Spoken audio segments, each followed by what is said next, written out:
know your name, I swear I do. It's on the tip of my tongue. Sorry, what did you say? I've known you for how long? Your face is so familiar, but no name comes to mind. Please, can you remind me if you'll be so kind? Staring out into space, asking God to hear my case. Trying to think of all things past. How long will my memory last? Well, hi, everyone, and welcome to Alzheimer Speaks Radio. I'm Lori LeBay, the host and founder of Alzheimer Speaks, and I'm thrilled that you're with us today because we are going to have an absolutely fantastic show. We have basically three gals here who are all music therapists that are going to be talking about their new book out called Music, Memory, and Meaning. And it is just a fabulous book, and I don't think you're going to want to miss out on this, and I think you're going to want to share it with others as well. But before I introduce our fabulous three today, I know that we always get new listeners, so I'm just going to go ahead and talk a little bit about Alzheimer Speaks Radio and how we got started. Bottom line, I'm Lori LeBay, and I'm the host and founder of Alzheimer Speaks. My own mother had dementia for 30 years. She started having symptoms in her mid-50s and lived till the age of 86. And she was such a gift to me. But through her journey, she really encouraged me to make a difference and make some changes. And so I started Alzheimer Speaks, which bottom line is an advocacy-based company and a media outlet providing multiple platforms to shift our dementia care culture throughout the world. We truly believe that by having these everyday conversations and joining forces and sharing knowledge is really how true change takes place. And I think we can do it at a faster pace when we do it at an organic, authentic level like we do here. Everyone's voice is open to be heard. So those living with a diagnosis of dementia, family members, business professionals, researchers, we've had singers and songwriters and movie directors and you name it. Harvard Research has been on the show.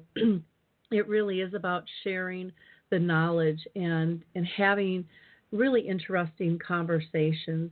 And we know that we are pushing forward due to some of the accolades that we've received. And again, those we share with you. Most recently was I was recognized by Oprah as a 2018 health hero, one of 14 people that she recognized. And again, that never would have happened without all of your clicks, your shares, your likes, your belief in that each of us has the power to contribute to making a huge difference when it comes to the disease. And I'm just, like I said, I'm thrilled to be here. I love my job, and I'm so honored when you use the chat box, when you call in, when I get to meet you in person, or you shoot me an email, follow the blog, maybe you participate in our Dementia Chats videos. We are just always trying to connect people with resources, and when we do that, we learn of so much through you. So thank you all for sharing and being part of this community. I want to give a shout out just to a couple of our sponsors. If you're not familiar with the new magazine, American Senior, check it out. You can just go to alzheimerspeaks.com and you'll see their banner ad on the right side of our page there. You can also get a discount to the subscription if you'd like. The Call Alert Center, which is an absolutely fabulous way if you would be in need of someone going missing, to be able to connect people and plan ahead at a very, very economical price.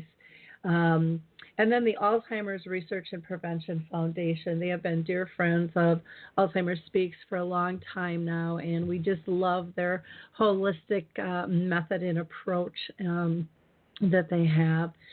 So with that, I am gonna get to our show because, like I said, I'm very excited about who we have with us today.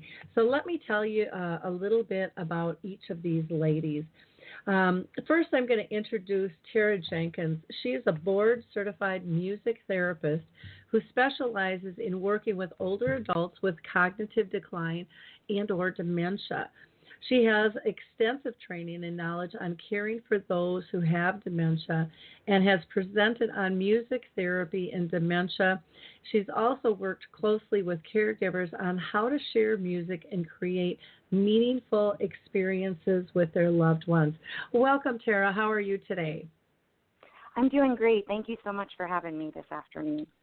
Well, thanks for joining us. I'm going to introduce your cohorts here, and then we'll get started with our conversation. Next, I want to introduce Meredith Hamons, and she is a board-certified music therapist. She's also the founder and clinical director of North Austin Music Therapy. She is passionate about working with older adults, and in addition to her clinical work, she speaks frequently on the subject of music therapy as well. She's also the author of another book called Musically Engaged Seniors. So, Meredith, I'm so thrilled to have you. How are you doing today? I'm wonderful, and I'm thrilled to be here. Thank you so much for having me. Well, good. We got one more to go here, guys, and then we can really get into this conversation. Next is Cathy Befi-Hensel, and she is a board-certified music therapist as well. She is a published researcher, an adjunct professor of music therapy. She is passionate about understanding and sharing knowledge regarding how best to use music to connect to those with dementia or some form of cognitive decline. She teaches undergraduate courses on several topics, including both clinical research and the psychology of music. And she presents about music therapy to several conferences as well. So welcome, Cathy. Thank you. I'm excited to be here today. Well, good. Before we kind of get into our line of questions, I always like to ask our guests one basic question. And the question is this: have you been personally touched by, family or friends with dementia? And I'm going to throw this to Tara first. So in middle school and high school, my grandmother was resided in a nursing home. She didn't have a definitive diagnosis of dementia, but it kind of exposed me to that environment. And, I got to know a lot of her friends who were there when I would go to visit and engage with her as well. And, I started to notice how she might not remember my name, but she could recognize my face right away, and she would almost catch herself and say, I know who you are. My grandmother and I were very close since I was very young. And when I started studying music therapy and started learning about how beneficial music was, at that point my grandmother had passed. And, I just thought this would have been so helpful. I was only in middle school and high school, and I went to visit, and I did, what I could and spent time with her and really cherished that time. But it kind of fueled me forward in my career to work with those living with dementia, just to see, all we can provide for them while they're living with this disease. Great, thank you. Meredith, how about you? Have you been personally touched by the disease? Not personally, but it was because of my time spent with my grandparents as well that really inspired me to get into music therapy and working with older adults. I was very, very close with Mumu and Bappa growing up my whole childhood, and then was very much a part of their care as they were dealing with some of the challenges of aging, and through them as they entered long-term care facilities, which, like Tara said, kind of really exposed me to that environment. And it was actually when my grandmother was on hospice care that really inspired me to go into the field of music therapy. So I knew since high school I really wanted to do music therapy, and I wanted to be able to specifically focus on older adults. just because of what I had been a part of with my grandparents. And then needless to say, once I got out on the field, as soon as I graduated, I started having a lot of experience with Alzheimer's and dementia and really witnessed kind of the value music could have with this population, which only further inspired me to continue investing in how music can really help older adults who are experiencing dementia. Wonderful. And Cathy, how about you? Oh, great. I had a great-grandmother who lived in a nursing home, and I don't believe she had an actual diagnosis of dementia, but I remember some of my earliest memories were going to visit her, and I was a little girl in elementary school and kind of didn't really know how to act. And I remember sitting down at the piano and playing and singing and watching her come alive, and watching her come and sing with me, and all of the residents around her coming and singing with me. And that memory stuck with me for years and years, and actually inspired me to go into music therapy to find out what it was. Why was it that I sat with her and I talked with her, and I always felt off. But as soon as I started singing with her, all of a sudden we connected. And that has inspired me ever since. It is amazing how powerful music is. I like you, Tara, I wish I would have known with my own mom and my great aunts way back when the power of music. So, I think, people even in our audience are hearing more and more about the power of music, and it'll be fun to explain to them a little bit more about your book and how to utilize that. So thank you again, ladies, for all three of you joining us. I'm just so excited to have you here. Meredith, I'm going to ask this first question to you. And if you can tell our audience a little bit about, your book, Music, Memory, and Meaning, and what inspired you guys to write this? Well, I think we all just talked a bit about how passionate we are about working with older adults. And here at North Austin Music Therapy, all three of us have a chance on a daily basis to be out working with older adults through music therapy. And so it's something we all love and we all know. But as we're out there, we realize there's just a time limit on how much we can do. Like, we can only see so many residents a day. We can only be in a certain long-term care facility for so many hours. And there's so many people who could be benefiting from music, but their needs aren't being met just because of a lack of manpower. And I think in the last few years, especially, the media has gotten very excited about the effects of music with Alzheimer's and dementia, and we're seeing articles and stories at a lot of mainstream outlets. And so I feel, in general, there's this increased awareness that music is a really powerful tool with this population. But the feedback that we're getting when we're talking to people is they have this general idea that, oh, yeah, music's really good for Alzheimer's, but it stops there. They know it's good for them, but they don't know how to use it, what to use, why to use it, when to use it. So this idea that music's great for them is there, but if people can't do something with it, then it doesn't really get the full benefits. And so we were thinking, how can we help people that aren't necessarily music therapists kind of tap into this power of music to have a really meaningful connection with a loved one? And we've interacted with family members that maybe have a parent suffering from Alzheimer's dementia, and they want to help them, and they don't know how. And we see them coming in to visit regularly. And like Cathy described, they might be sitting there wanting to have a visit with their mom, but they're running out of ideas of how to engage her or interact with her. We work with a lot of activity coordinators that are excited about music, and they want to bring music more to their residents. But again, they don't always necessarily have the resources of what's a good way of doing that. So we thought, what if we could create a resource that somebody, even if they're not a good singer, even if they're not a trained musician, they don't know anything about music therapy, they like music, but it kind of stops there. What if we were able to create a resource for them that if they just had this one book, they were able to have a meaningful experience with music with somebody that's in their care? And so that was really kind of our vision. In the book, actually, it can just be used with the book and a smart device. Now all of us have iPads and iPhones, and the great thing with these devices is there's millions of music options right at your fingertips. Whether you're using iTunes or Spotify, you can access music from all kinds of decades, all kinds of genres. But those choices are overwhelming, I think, at times to know what to play and what to choose. And so we said, what if somebody had just a book and their device, they've got access to this music, and it would walk them through what to do. So the book is divided into 3 sections. The first section talks about why music is so important with older adults. It talks a little bit about the work that we do as music therapists, and it just offers some strategies and some approaches when you're going to start having a session listening to music with a loved one, what to do to be successful and kind of how to get started.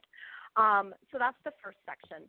The second section, we worked really hard developing playlists. We are hopeful that you know your loved one's preferred music, but sometimes people don't, and if they're experiencing Alzheimer's and dementia, they might not always be able to express and say, oh, yeah, so I always love to listen to this artist, or this is my favorite song, or this song played at my wedding. You might not always know. So there's playlists there, and I'm going to let Cathy talk a little bit more about those, but they're there so that if you have no clue what to play or where to start, they're a proven effective place to start as far as what music to choose. And so those playlists are there in part 2. And then most of the book is part 3. And there's 99 songs and then 10 holidays that are included. And it basically gives, each song is on a page. It gives some background on the song. It talks just some simple ways to engage someone with the music, even if it's just as simple as helping them tap their toes, holding their hands and letting them sway side to side with the beats. Sometimes pulling up pictures of maybe an artist that they can look at to kind of help cue some of those memories while they're listening. And then it includes discussion questions. A lot of times we see articles and stories that it's so exciting when you have that experience with someone who just comes alive when they hear a familiar song, but then you want to do more with that, right? You don't want it to stop there. They are recalling memories, and you want a way to help draw those out and really engage them further, and that's what those questions are designed to do. And they're even listed with different prompt levels. Some people might respond to a very open-ended question, and you'll get a huge story about their childhood and their favorite memories, and that's wonderful. And some people might just be struggling to kind of put those words to what they're remembering, and there's some prompts to help you guide them if they're having a tough time. So they don't have to be used in that order. You can kind of pick and choose whatever you're in the mood and they're in the mood to listen to. But it's just a way to guide you through choosing music, and then when you get a good response from them, how to take it a little bit further than just sitting and listening together. Wonderful. Well, I loved what you said about, framing this book. You really put a lot of thought into it, and, getting rid of some of the scary, because I'm one of those people where, like, I love to sing, and I'll sing alone, but I don't share my voice. I just don't. And even though I have a cold right now, this is probably how I sound when I sing, because I know I'm off key, and I always have been. I remember getting my dad's roll of the eyes when we were in the car singing as kids, and him saying to my mom, "Can you tell her to stop?" Because we were on a long trip, and I was killing him. And so, I had learned not to sing. And yet, through my mom's disease, I learned it was okay, because she didn't really care what I sounded like. She was there for the energy and the spirit of the song. And my mom had a great voice, and was in choir. The other thing that I like about this book, really a ton, is that there are a lot of music therapists that are board certified that I have met that don't want to share tips because they want to get hired.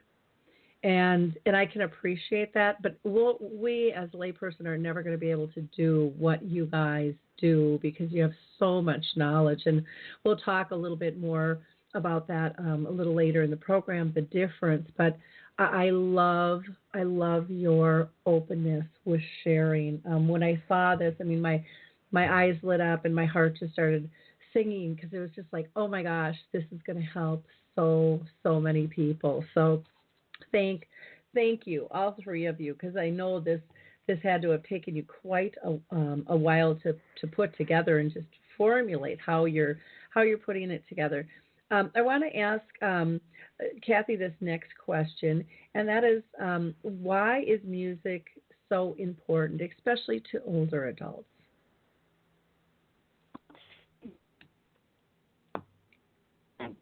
a language we all hear. It's a language that everybody speaks with or without words, in the same verbal language. And it's a that it can connect together, but it's so much more than that. Music is the only recreational activity that research has shown to engage pretty much the entire brain at the same time. So when you're listening to music, when you're participating in music, even more so, the brain lights up in all of the different areas at the same time, and especially when you're working with older adults who might be experiencing some form of decline, you want that brain active, you want it moving, you want it engaged so that you're getting more exercise, so that you're getting more cognitive work, which helps everybody.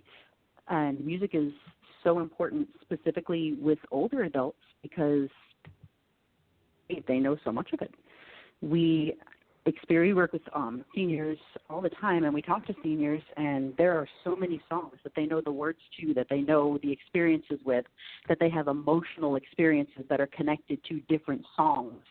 And it's just a way to experience the world and to help re-experience and draw that out. When you listen to your wedding song or the song from your prom or the song that was on the radio when your first child was born, these are songs that are seared into your memory with these experiences and can help bring those memories back.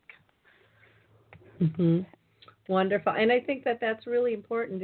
We all have an association with different songs, and yet we forget about that. Terry, would you like to add to that why you think music is so important? Yeah.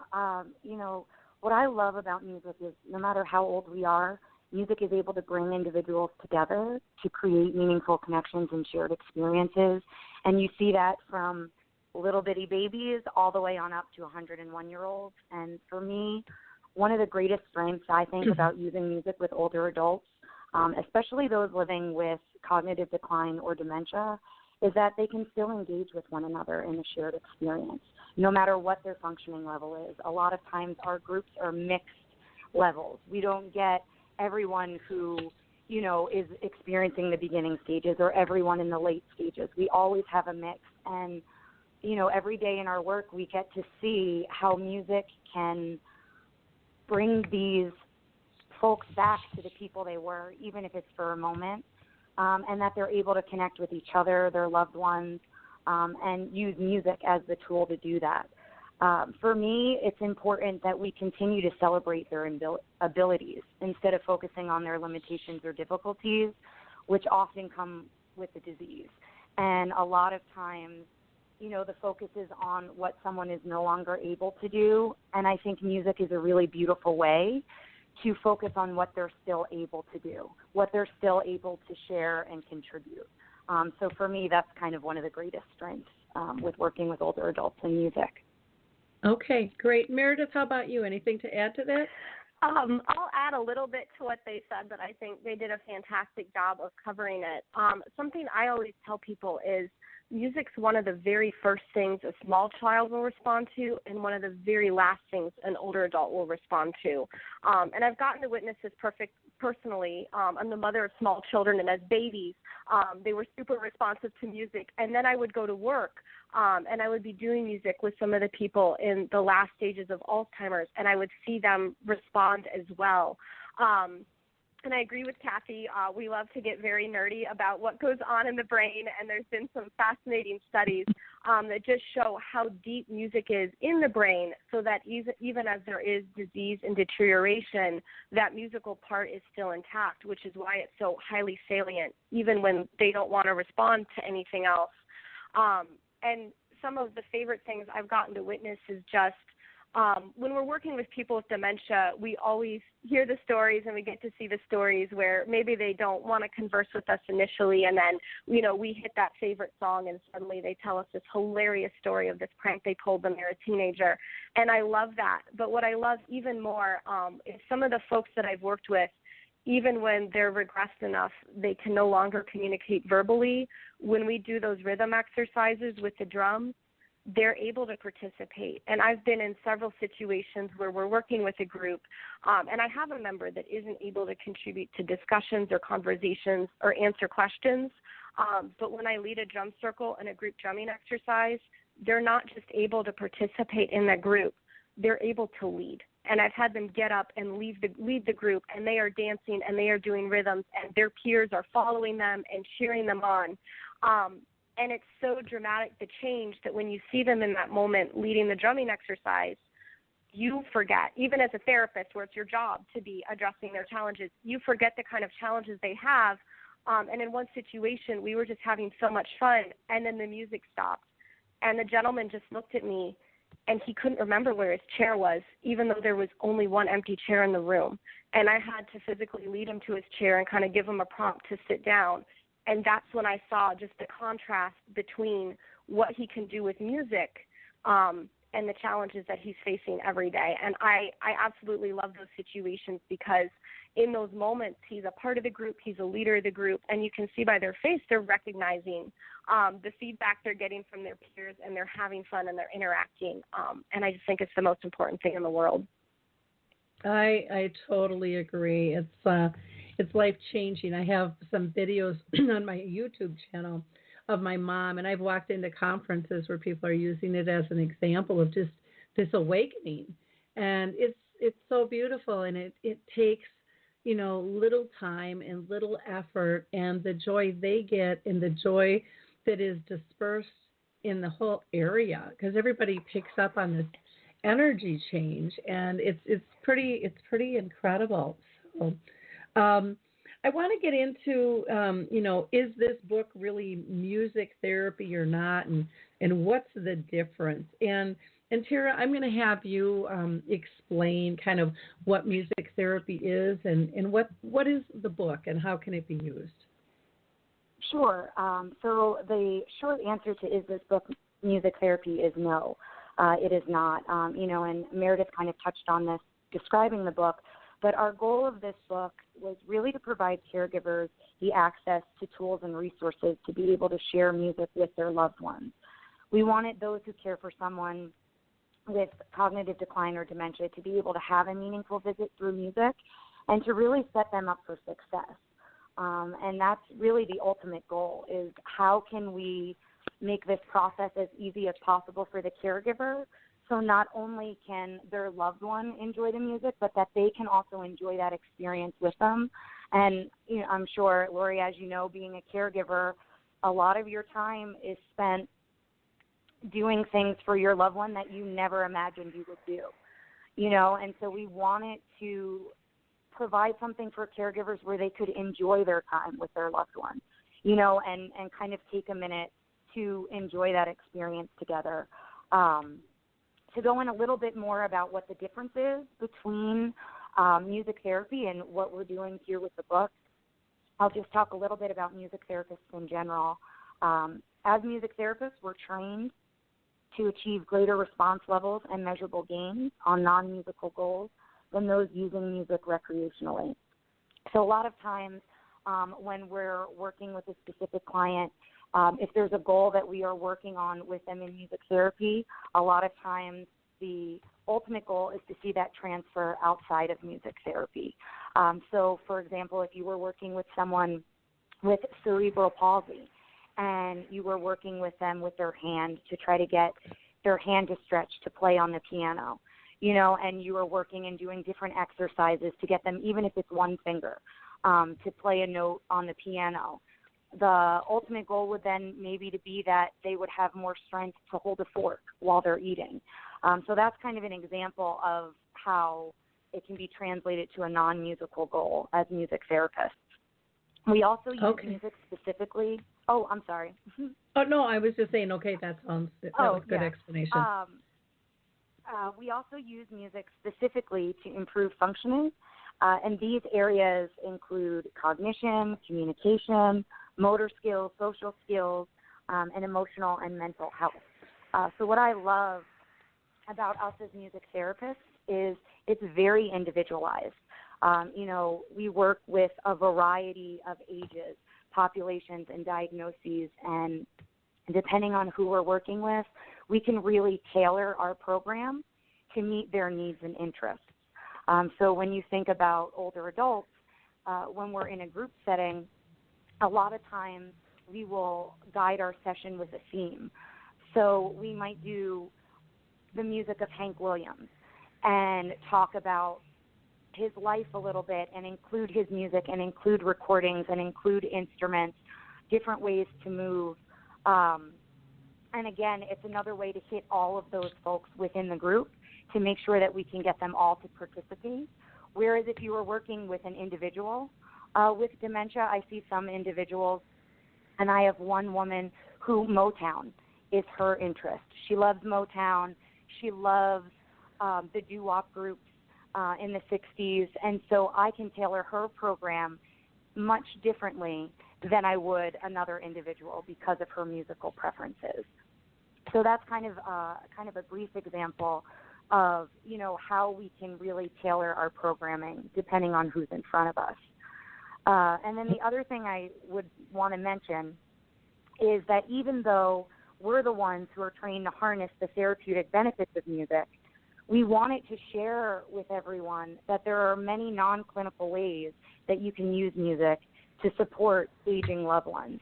And, you know, as you mentioned earlier, sharing those tips, we can't be everywhere at once. You know, there are not music therapists in every town, in every city. So how can we, you know, share the knowledge we know and give those non-clinical tips and strategies and tools to those caring for somebody living with dementia or cognitive decline. Okay, great. Now we have a caller on the line. I'm just going to pull them in and see if they have a question. Sometimes people just call and this is how they listen. But let me see. It is a 5700 number.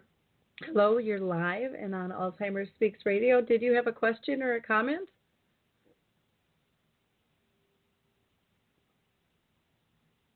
You have your number ends in a 5700, starts with a 817.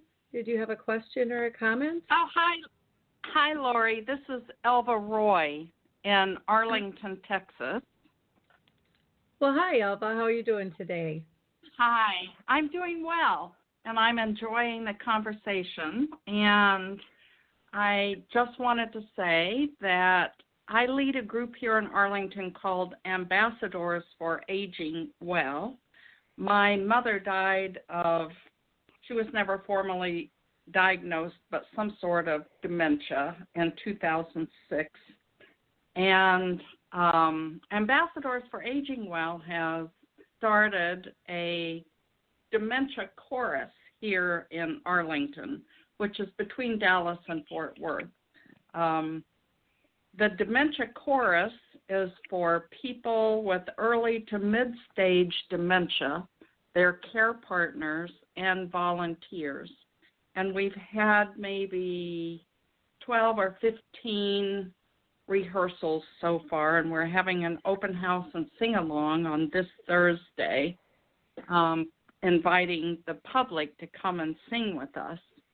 But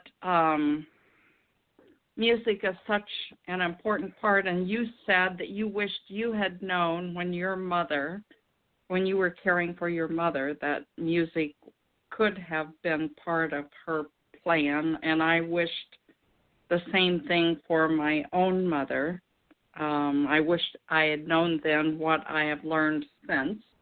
But anyway, our group, our 501c3 here in Arlington is called Musical Memory Singers, and we have had about 35 to 40 people show up for every Thursday for our rehearsals. We tell people if you can speak, you can sing well enough to be in our chorus. There are no auditions, no stigma, no judgment. Just come and sing with us and have some light refreshments and interact with people who might be in your same situation, whether you're a care partner or a, someone living with the dementia. diagnosis. Alva, Yeah. is there a phone number that you can give out if people are listening, or an email address that they Absolutely. can contact? Yeah, Okay. absolutely. My phone number is 817-557-5700. And there is a Facebook page if you search for Musical Memory Singers. And, of course, we got the idea from the Giving Voice Chorus up in Minneapolis, which has done such a fantastic job. They now have 3 choruses, 2 in Minneapolis, 1 in St. Paul. And we kind of copied them.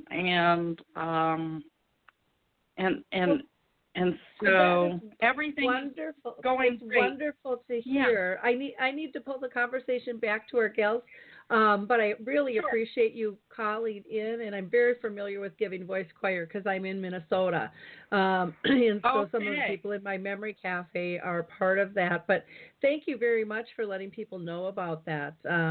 It's a wonderful way to participate, and music just makes magic. Thank you, Alva. Yes. And we reach out to people who are still living at home versus people who are living in a facility, because facilities usually bring music in, Okay, but Alva, people living at home. Okay, Thank you very much for your time. Appreciate it. Great. Well, it's always nice to hear options there. So thank you again, Alva, for calling in. I wanted to see if there was anything that either, Meredith, if you wanted to add in about your music therapy book in terms of what is the difference between music therapy and just kind of regular interaction, if you want to add anything to what Tara had said. Yeah, I do. I think she did a fantastic job kind of breaking it down. And one example I would give is when we think about music therapy, sometimes it's such an abstract concept, people struggle, so I like to make a comparison to physical therapy. And for example, when I broke my back, a physical therapist was able to assess me and figure out what exercises I needed. And then, work with me until I got strong enough, and then gave me exercises to do at home. So it was almost like he was able to give me tips and strategies, and I could very well execute the tips and strategies he gave me. I could replicate all the exercises he said, and they were really helpful.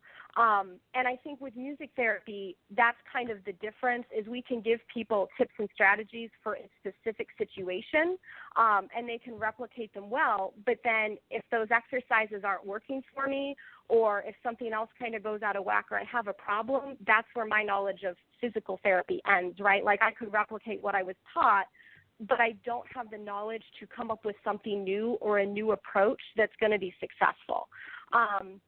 I also wouldn't be able to come up with what exercises were going to be most helpful for me in the initial injury. So I think it's kind of a lot like that with music therapy versus recreational music making. And a lot of times that's what I see, like when I'm working with a caregiver, is I'll give them tips and strategies, and, they're able to replicate really well. Okay, we listened to the song. Now I ask these discussion questions. I listen to the song. I'm going to encourage them to tap their toes, and they're able to replicate that really well. But then in that moment, if there's problems or they're not getting a good response, a lot of times that's where they're like, I'm not exactly sure what to do now that this isn't working. And I think that's really when it's a great time to call a music therapist, because we can come in and look at the situation and assess and say, oh, this is great that you're doing this, but why don't you try X, Y, and Z to be more successful? Does that kind of make sense, kind of explaining the difference? Yeah, I think so. Cathy, was there anything that you wanted to add? Just a little bit, touching on what Meredith said, which is a fantastic example. A lot of people don't realize that music therapists actually have to go through an accredited bachelor's degree program. They have to do studies not only in music, but also in psychology, biology, anatomy, and physiology. And then on top of that, they have to do 1,000 hours of clinical internship under supervision to learn how to do both, to find those tips and strategies, to find those assessment points that Meredith was talking about, and what to do if something doesn't go right, how to correct from that, what's the best way to use music to help somebody achieve that non-musical goal. Great, great. Well, thank you. Cathy, I also wanted to ask you if you could kind of explain about how you came up with your comprehensive playlist in part two of the book and what makes this playlist different than what you could find by just searching on the internet.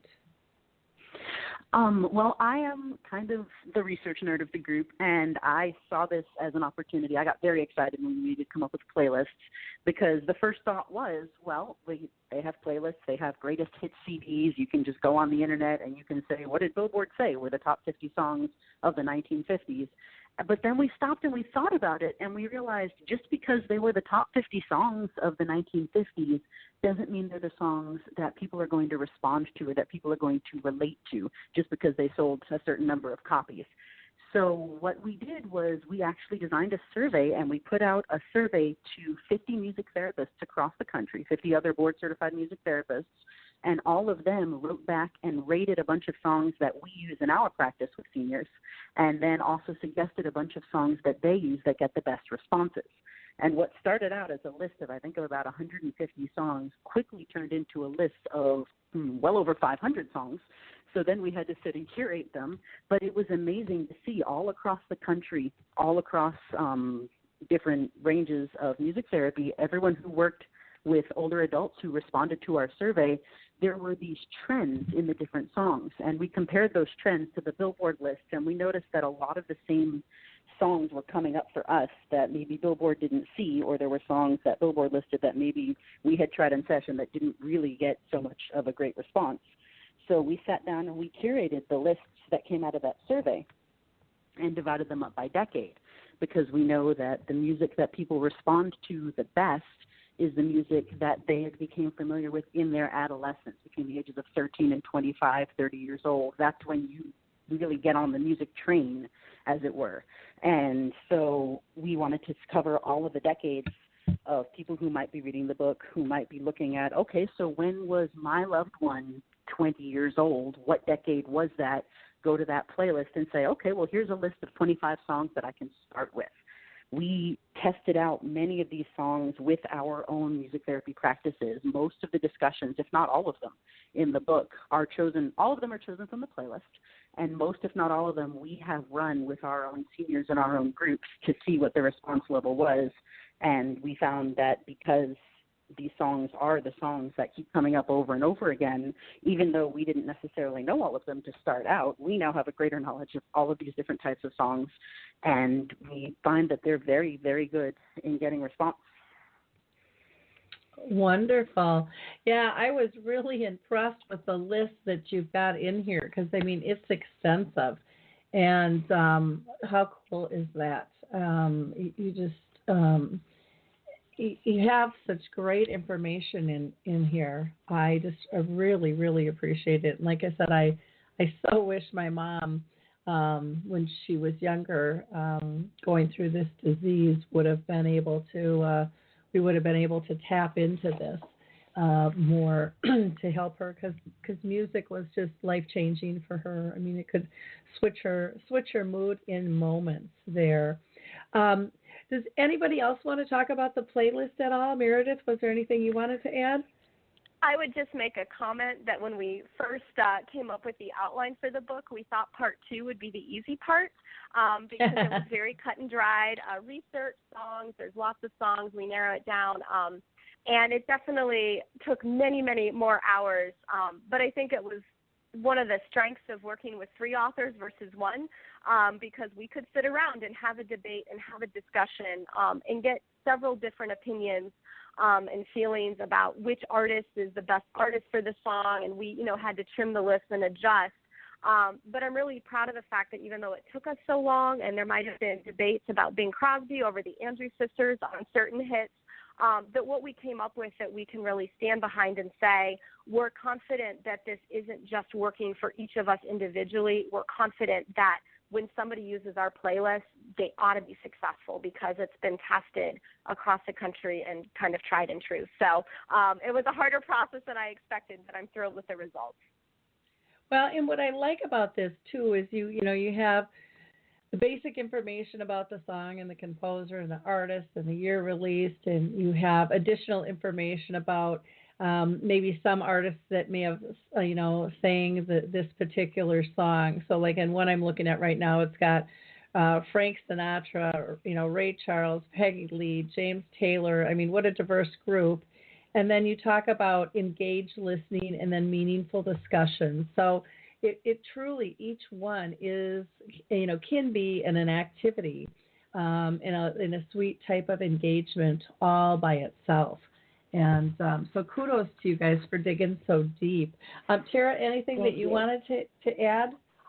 Yeah, Lori, I wanted to kind of piggyback off of what you were saying. When you sit down with a book and you're like, okay, well, here's the playlist. Not only did we do decades, but we also did genres as well. So if you were to sit down and you were to look at rock and roll and you were to look at rock around the clock, we also then recommend an artist to go along with that. And that is everything that we have triple and quadruple checked to make sure you can find it on different platforms. So we tried to set up whoever is using this book. Not only do you get the name of the song, the information that you're describing, but you're also getting an artist where you can find their recording online, whether it be Spotify, whether it be iTunes, YouTube, any of the multiple sources that you can use to find music. We wanted to make it easier for the person sitting there having to play the music for their loved one. Which is wonderful, because we all need to save time. That's for sure. Yeah. I think every care partner can agree with that. Tara, from here I want to kind of roll into what type of advice would you give to family members or care partners about using music with their loved ones? Sure. There's a lot of things come to mind with that question, but I would say, first of all, there's no one specific way to share music. And that's something that, I just want to remind everybody, there's no one right answer. Try different things, see what works, see what you get a response out of. Throughout the book, we've talked about how we give a variety of examples of music that you can share, both from the playlist and the meaningful discussions. But the important thing to remember is to let your loved one lead the way. Each day they're going to be in a different part of their journey, and you really want to meet them in the moment and wherever that is, and so that's what I think is one of the most important things is a lot of times our loved ones, they do not have the control to change the way they're reacting. A lot of times we as care partners and caregivers, we need to kind of change the way we're responding, which isn't always easy to do. And I think it's important to remind ourselves of that, even us as music therapists working with older adults, kind of change the way we approach them and really meet them where they're at and join them on the journey. I would also say, Cathy touched on this, if you're not sure what songs to share with your loved one, or they're not able to communicate their preferences, or if you're an activity director and you meet this resident for the first time and maybe they don't have any family, maybe they can no longer communicate and they're unable to share what music they enjoy, you want to start with music that was popular, as Cathy mentioned, in their late teens, their early 20s. Also music that was popular during their childhood. And at times, this can also include music that both their parents or their guardians sang to them growing up. So it's important to remember that piece as well. An example that you can think about is if somebody was born around 1933, you would probably start to look at the music of the 40s and the 50s. That would be a good starting point. And some songs might include Don't Sit Under the Apple Tree, Sentimental Journey, This Land Is Your Land, Blueberry Hill, or Love Me Tender. So those are just some kind of specific examples to give you an idea if you wanted a starting point. And then what I always say is a lot of it is trial and error. You could play a song for your loved one and you really want to focus on their facial expressions and their body language. Of course, if they can communicate, I am sure they will tell you if they're enjoying the song or not. If they can't, those are really the best indicators to kind of guide your listening when you're sitting down and listening to music with a loved one. And if they're not enjoying it, it's okay. I think that's important to remember too. If there's something that comes up that they don't care for, turn it off. Go to something else. There's no specific order that you have to follow when you're using our book, when you're listening to music in general. Meredith, I think, mentioned this as well. When you're listening to music, you want to encourage whatever engagement your loved one is doing, whether it's tapping their toes, if they're clapping their hands, if they're just tapping one finger. You want to mirror those images. You want to mimic those reactions and get them more excited and more engaged. And for me, it's, no matter how big or small, they could be tapping one finger, and I know that they are engaged with that music, and the other side of it is they could stand up and start dancing, right? So you never know when you're going to make that connection, and I would just encourage caregivers to keep trying because you never know when you're going to make that connection, and when that connection's made, it can really be a beautiful experience. And the last thing I think I would say to this is when it comes to the discussion questions, if you ask them a question about a song and they don't answer correctly, or if they change the subject, just remind yourself that that's all okay. You can continue to engage in conversation even if it's not where you started. The most important thing is you're connecting with your loved one. You're enjoying each other's company, and that's really the ultimate goal. And so that's going to look a little different for everybody. Yeah, exactly. Cathy, how about you? Any last-minute advice for families or friends who are dealing with somebody with dementia, or a professional, too, who can easily use this book as well? I think my biggest piece of advice is don't be afraid to use music. Don't be afraid to enjoy the music and to have fun with it. I mean, so often we live in an American Idol culture where music is that thing that professionals do up on the stage that we clap for, we pay money to buy tickets to go see, or we watch on television to see who's the best at it. Everyone can sing. It says in the Bible, make a joyful noise. It doesn't say do it in key. It doesn't say do it in key. Forrest Gump said, if you can't sing good, sing loud. So don't be afraid of the music. And that's the most important thing. If you're having a good time, singing along, like Tara said, moving along, clapping your hands, tapping your toes, your loved one will see that you're enjoying it too, and they'll join in with you. If you approach it with fear and trepidation, then it's less of a safe place to share. So don't be afraid of it. Go for it. No one's judging you. You do not have a panel of judges watching you sing. That's really, really good advice. Like I said, my mom taught me to play again and let go and just have fun instead of trying to, fit into that perfect image. And we could engage on such a deeper level when I got out of my, space and allowed myself to be there. She was rip-roaring and ready to be there. But again, she always had a good voice growing up, and even with dementia, she still had that. Meredith, how about you? Any last words of wisdom? Yeah, actually, I'm going to go just a little bit of a different direction because Cathy and Tara have kind of covered what to do, when you're working with your loved one that is in those later stages of dementia.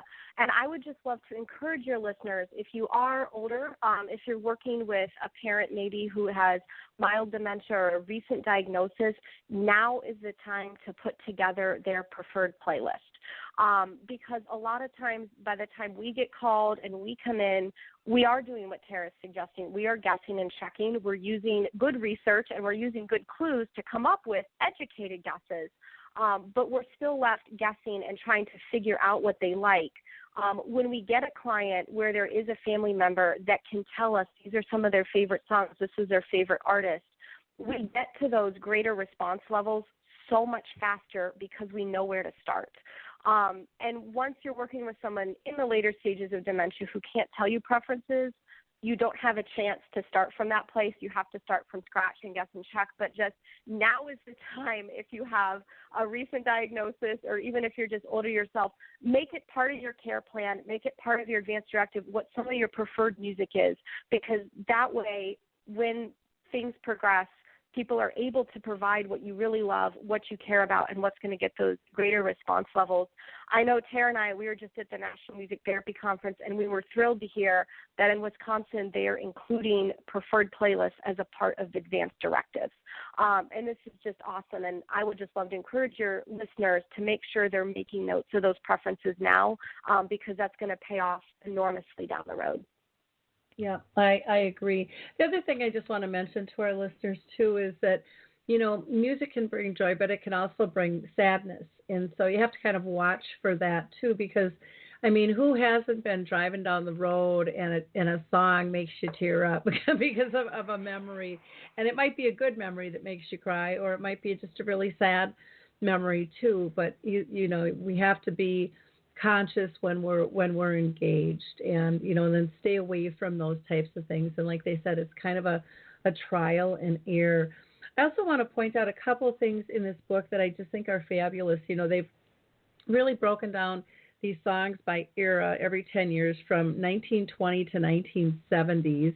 And when you guys do your next edition, hopefully you'll go even further, because the sad part is with dementia, younger and younger people are getting diagnosed all the time with this disease. And it's sad to say, but it would be nice to pull that up and do 1980s and 90s and maybe even to the 2000s because of the numbers of people and how young some of them are. And we're seeing children now being affected.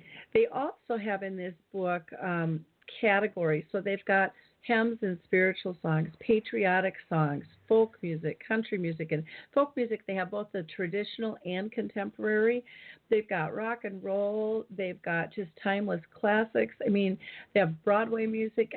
You guys have just done an absolutely fabulous job. I really encourage people to pick this book up. It's called, again, Music, Memory, and Meaning: How to Effectively Use Music to Connect with Aging Loved Ones. And like I said, it's just absolutely fantastic. We do need to wrap up the show here. I can't believe how fast an hour goes, but as always, it just blows on by. So I want to, again, encourage people to go to their website, or you can always call them too. Maybe you're looking for a music therapist and you're in the Austin area. You can go to northaustinmusictherapy.com, or you can call 512-422-9694. That's 512-422-9694. And you can, again, purchase the book on Amazon. Just go to Amazon in the book section and put in Music, Memory, and Meaning. It will pop right up for you, or we have a hot link on our page as well. What else is going on? We've got Christmas rolling in, so for those of you celebrating Christmas or Hanukkah, we just want to wish everybody a happy holiday. Kwanzaa, whatever it is you might be celebrating, it's a magnificent time of the year, and music is a powerful piece for so many during their celebration. So leverage it. Try something new out. Take some of these tips away. And if you are dealing with a loved one, you might want to check also into a memory cafe if they're in their early to mid stages, and that's a kind of a support group or gathering for people with dementia and their care partners. And you can just go to the memorycafedirectory.com to get more information on that. Last, I just want to thank everybody who participated in our dementia-friendly cruise when we went to the Bahamas. We had an absolute blast, and we will be doing some more dementia-friendly travel under the name Dementia Friendly Travel, either with Lori LeBay, myself, or Alzheimer Speaks. That's how we'll be advertising in the future. Please note, go to our blog. You can always get more information there, as well as our website, alzheimerspeaks.com. And if you haven't checked out our Dementia Chats videos, which are videos where I interview people with dementia, please do so. They're extremely insightful. I think the people living with this disease have so much to share, and we as care partners and business professionals can learn so much from them. And wrapping up, I'll just give you a reminder of a tool that I developed called Your Memory Chip, again, which you can access on the website. And it just teaches us 3 simple things, and that is to focus on, are they safe? Are they happy? Are they pain-free? Have a great week, everyone, and we'll talk to you soon. Bye now. Thanks, ladies. Thanks. Yep, thank you.